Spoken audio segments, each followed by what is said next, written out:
ఇంక ఇప్పుడైతే నేను హాస్పిటల్కి వెళ్తున్నానండి. వేడి నీళ్ళ బాటిల్, చన్నీళ్ళ బాటిల్ తీసుకొని అలాగే రిపోర్ట్స్ తీసుకొని నేను హాస్పిటల్కి అయితే వెళ్తున్నానండి. బాబుకి వేడి నీళ్ళే తాపమన్నారండి, చన్నీళ్ళు తాపొద్దని చెప్పినారు. అందుకని ఎండాకాలం కదండి, ఎక్కడికి వెళ్ళినా కూడా నీళ్ళ బాటిల్ అంతా కంపల్సరీ తీసుకొని పోవాలండి.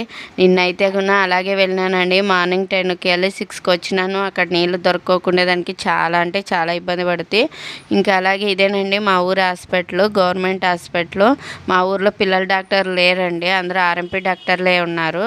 మామూలుగా అయితే ప్రైవేట్. ఇంకా గవర్నమెంట్కి వచ్చినామంటే మాత్రమే మనకి ఇక్కడ ఎంబీబీఎస్ డాక్టర్ ఉన్నాడండి.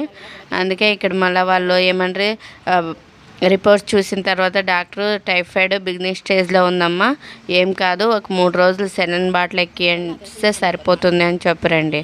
అందుకే ఇంక సెలైన్ బాటిల్ ఎక్కిస్తున్నారండి.